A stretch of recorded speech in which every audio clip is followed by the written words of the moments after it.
जय गुरु गोरखनाथ। ओम नमः शिवाय। मैं किस्मत नाथ। आज मैं आप लोगों को ये बताना चाह रही हूँ क्योंकि बहुत लोग पूछते हैं कि हम पाठ पूजा करते हैं, अगर हमारे ऊपर नेगेटिविटीज़ है तो हमें कैसे पता चलेगा कि हमारे ऊपर देखो नेगेटिविटीज़ है। क्योंकि बॉडी में नेगेटिविटीज़ इतनी सूक्ष्म से सूक्ष्म होके बैठ जाती है, ये पाठ पूजा करते एहसास नहीं करवाती। कई सोचते हैं हमें उबासी आ रही है, हमारे साथ अच्छी शक्ति है, नहीं। क्योंकि उबासियाँ बुरी शक्तियों की भी आती है, अच्छी शक्ति की भी आती है, नेगेटिविटीज़ की भी आती है और पॉजिटिविटीज़ की आती है। ये हम लोगों ने जानना है कि हमारे ऊपर ये अच्छी शक्ति की आ रही है कि बुरी शक्ति की आ रही है। तो इसको कैसे जाना जाए, क्योंकि इसको जानना भी बहुत मुश्किल है। क्योंकि हर कोई आप लोगों को ये चीज़ नहीं बता सकता कि आपके ऊपर ये नेगेटिविटीज़ की है कि पॉजिटिविटीज़ की है। क्योंकि जो आजकल ये भूत प्रेत भी है ना, ये दूसरों के शरीर में रह रह के बहुत चालाक और बहुत समझदार हो चुके हैं।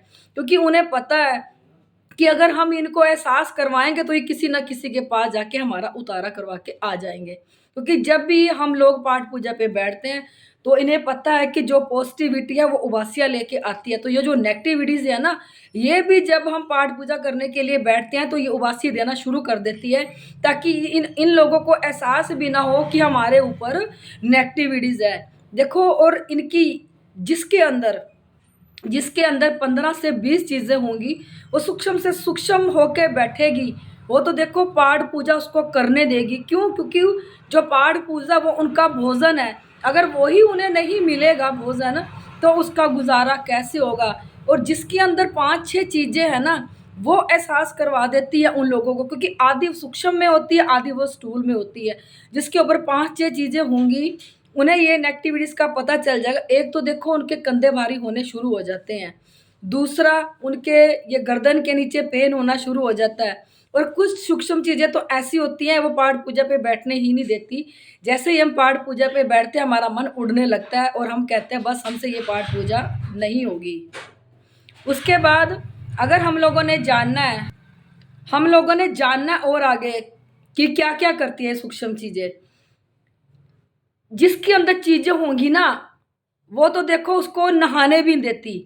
पर आजकल चीज़ें इतनी चालाक हो चुकी हैं, क्योंकि अगर हम शरीर में मलिनता रखेंगे, गंदगी रखेंगे, तो उन्हें पता है कि इनको शक हो जाएगा कि ये नहा नहीं रहा, इसको उतरवाने के लिए चलो इस चीज़ को। और कई तो क्या करती है, नहलाती भी हैं, पाठ पूजा भी कराती हैं, और कई पाठ पूजा करने भी नहीं देती। अगर हम पाठ पूजा करने के लिए बैठे हैं ना, जिसके अंदर ये नेगेटिविटीज़ है, वो क्या होगा, जिसके अंदर कम से कम 5 या 6 चीज़ें हैं, वो तो देखो एहसास करवाएगी। क्योंकि उसके अंदर पाठ पूजा करते हुए गंदे-गंदे विचार आएँगे। उसका दिमाग कभी उस गंदे विचार के पास से जाएगा, कभी उस तरफ जाएगा। वो भी खुद ही सोचेगा कि हमें गंदे विचार क्यों आ रहे हैं, उसको समझ नहीं पाएगी। क्योंकि वो स उसको लगता है कि हम पाठ पूजा कर रहे हैं, हमारे अंदर कुछ नहीं है। ज़रूरी नहीं है कि जो लोग पाठ पूजा कर रहे हैं उनके अंदर चीज़ें नहीं हैं। उनके अंदर चीज़ें होती हैं और इतनी सूक्ष्म होके बैठ जाती हैं, जिसकी बॉडी में 10-20 चीज़ें हैं, वो सब कुछ करवाती हैं, पाठ भी करवाती हैं, पूजा भी करवाती हैं। क्योंकि जब वो पाठ पूजा नहीं करवाएँगी, जोत नहीं जगवाएँगी, तो उन्हें भोजन नहीं मिलेगा, तो वो क्या ग्रहण करेंगे फिर? इसलिए कलयुग में इनको जानना बहुत ज़्यादा मुश्किल है, क्योंकि ये मरने के बाद ये जो भूत प्रेत है ना, ये जो इंसान मरते हैं, ये भूत प्रेत बहुत ज़्यादा चालाक हो चुके हैं। उन्हें पता है अगर हम इन्हें एहसास करवाएँगे तो ये भागे जाएँगे हमें उतरवाने के लिए, और ये लोग इस शरीर से निकलना नहीं चाहते, क्योंकि इस शरीर को वो अपना बना लेते हैं। वो सोचते हैं कि ये हमारा ही शरीर है, हम यहाँ से कहीं नहीं जाएँगे, और इसी के ऊपर अपना ये ज़ोर जमा लेते हैं। तो ये इन्हें एहसास ही नहीं होने देते। फिर बाद में सोचते हैं कि हमने इतनी पाठ पूजा करी, हमें तो लगी नहीं। हमने दिन रात छिले भी उठाए, पाठ पूजा भी करी, 2-2 3 टाइम बैठ के हमने जाप भी करा। ऐसा क्या हो गया कि हमें जाप नहीं लगा? ये सोचो आप, जाप नहीं लगा। अपने आप की चेकिंग कराओ, क्योंकि ये इतनी सूक्ष्म होके बैठ जाती हैं, आपको फ़ील भी नहीं कराएँगी।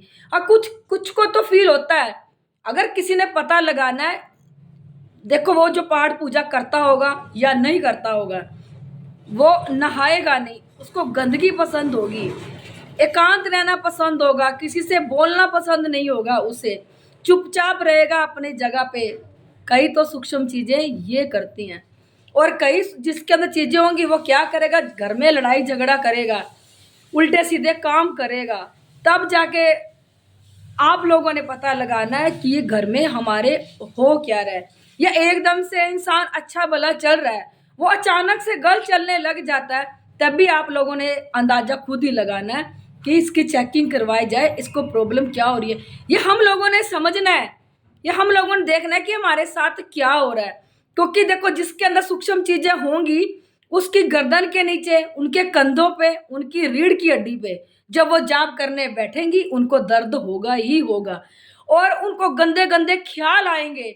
जो पाठ पूजा करने बैठेंगे जिसके अंदर सूक्ष्म से सूक्ष्म होगी उनको नहीं आएंगे, जिसके अंदर आदि सूक्ष्म आदि स्थूल में होगी वो गंदे विचार भी लाएंगी, रीढ़ की हड्डी में दर्द भी होगा, उबासियां भी देंगी, आंखों से पानी भी आएगा, और कईयों की जोत में तो फूल बनने भी शुरू हो जाते हैं, और वो सोचते हैं हमारे ऊपर पॉजिटिविटियां हमारी जोत में फूल बन गए। नहीं, जोत में फूल नेगेटिविटीज के भी बनते हैं।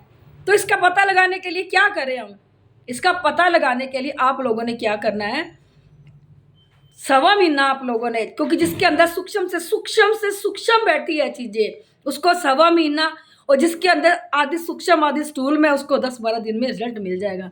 आप लोगों ने 2 कपूर की टिक्की लेनी है, एक एक एक कपूर की टिक्की आपने मुट्ठी में लेनी है, मुट्ठी बंद करके आप लोगों ने जाप करना है, कम से कम 1 घंटा जाप करो। जिस भी आप इष्ट को मानते हो, भोलेनाथ को मानते हो तो ओम नमः शिवाय का करो, काली माता को मानते हो काली माता का जाप करो, हनुमान जी को मानते हो शनिदेव को मानते हो, जिसको भी मानते हो आप लोग उसका जाप करो सवा महीना।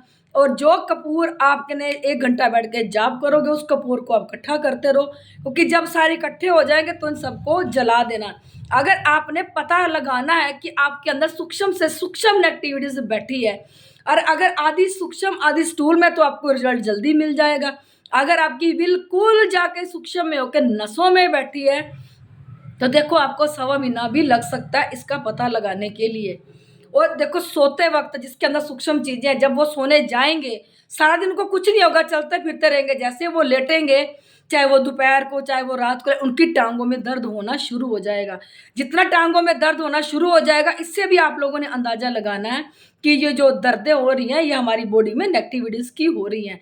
बस मैं आप लोगों को यही कहना चाहती थी, यही जानकारी देना चाहती थी आप लोग कि इसको, क्योंकि आज कल युग में हम ना तो नेगेटिविटीज को पहचान सकते हैं ना हम पॉजिटिविटीज को पहचान सकते हैं, क्योंकि ये भूत प्रेत बहुत ज्यादा चालाक हो चुके हैं।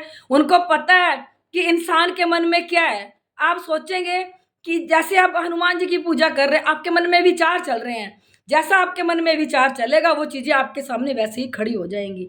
अगर आपके अंदर हनुमान जी का विचार चला तो हनुमान जी की प्रतिमा बना के खड़े हो जाएंगे, चाहे स्वप्न में खड़े चाहे वैसे खड़े हो, जिसकी भी आप पूजा करेंगे वो उन्हीं का रूप धारण करके खड़े हो जाएंगे। अगर वो अपना असली रूप दिखाने लग जाएंगे आपको, आप तो डर के मारे भागे नहीं जाओगे, चलो चलो इसको उतरवा के आए जल्दी, नहीं तो ये तो हमें अंदर ही अंदर खा जाएगी। इसलिए ये भूत प्रेत किसी का भी रूप धारण कर सकते हैं, किसी का भी रूप धारण करके ये आपके आगे खड़े हो सकते हैं। आपने फिर ये नहीं समझना कि हाँ हमारे ऊपर पॉजिटिविटी है तब दिख रहा है, ना चेकिंग कराओ। कलयुग में चेकिंग करवाना बहुत जरूरी है। मैं आपको बार बार कहती हूँ, हर बार ही कह रही हूँ, इस बार भी कह रही हूँ कि जिसके घर में दारू मीट अंडा है उसके घर में सूक्ष्म से सूक्ष्म चीजें बैठी हैं। और दूसरा क्या करते हैं ये लोग, दिन में तो ये दारू पी लेंगे, मीट अंडा खा लेंगे, सुबह ये पाठ पूजा करने के लिए बैठ जाएंगे, तो कितना बड़ा घोर पाप कमा रहे हैं ये लोग। इतना घोर पाप बना रहे हैं कि इन लोगों को दोबारा धरती पे जन्म भी नहीं मिलने लगा, इसी भूत प्रेत में भटकते रह जाएंगे, ना इनकी मुक्ति होगी। फिर जो मर्जी चिल्लाते रहो रोते रहो, चाहे शरीरों में घुस के बैठते रहो कि हमें मुक्ति दिला दो, कोई मुक्ति नहीं होगी। मेरी वीडियो ज़्यादा लंबी हो जाएगी, बस इतना ही कहना चाहती हूँ। मैं अपनी हर वीडियो में कहती हूँ, इसमें भी कह रही हूँ, गुरु गोरखनाथ और भोलेनाथ साक्षात प्रकट हुए थे। यहाँ पे हर सूक्ष्म से सूक्ष्म चीज को देखा जाता है जो हमारी बॉडी में हमारे खून की नसों में रम जाती है। ये इतनी सूक्ष्म से सूक्ष्म होके, इतनी सूक्ष्म से सूक्ष्म होके हमारी बॉडी में फिट होके बैठ जाती हैं कि हमें एहसास भी नहीं दिलाने देती कि हमारे अंदर ये सूक्ष्म चीजें हैं। जिसकी आदि स्थूल में और आदि सूक्ष्म में होगी, वो पाठ पूजा करने बैठेंगे तो वो खेलने लग जाएंगे, वो कहेंगे वाह जी वाह हमारे ऊपर तो शक्ति आ गई, हमने पाठ पूजा करी, काली माता प्रसन्न होगी या शेरों वाली प्रसन्न होगी या कोई और प्रसन्न हो गया, हमारे ऊपर तो देखो चौंकी आनी शुरू होगी। नहीं, चेक कराओ जाके, क्योंकि ये सब कुछ करने में सक्षम है। इनके चक्रों में ना रहो, एक अच्छी गद्दी से जुड़ो, अच्छी गद्दी पे जाके चेकअप कराओ, क्योंकि किसी बुरी गद्दी से भी जुड़ोगे ना, जैसे जम्मू कश्मीर वाला केस आया था मेरे पास, वो गद्दी से जुड़ी, उसने भूत प्रेत ही उसके पुजवा दिए, भूत प्रेत ही पुजवा दिए, काली माता और भैरव बना के ही पुजवा दिए। एक अच्छी गद्दी से जुड़ो, परमात्मा ने आंखें दी है, बुद्धि दी है, सोचो समझो फिर जुड़ो, ताकि आप किसी भूत प्रेत को पूजने लग जाओ, बाद में दिक्कत आप लोगों को होगी, जैसे उस औरत को हुई थी। उसको इतनी ज्यादा दिक्कत आ गई थी, जब तक वो चीजें नहीं उतरी उसको शांति नहीं पड़ी। बस मैं इतना कहना चाहती हूँ। अगर आप लोगों को मेरी वीडियो अच्छी लगती है, अगर आप ये वीडियो मेरे यूट्यूब पे देख रहे हो तो इसे लाइक सब्सक्राइब और शेयर जरूर कर दिया करो। अगर आप फेसबुक पे देख रहे हो इसे लाइक शेयर और इसको फॉलो जरूर कर दिया करो।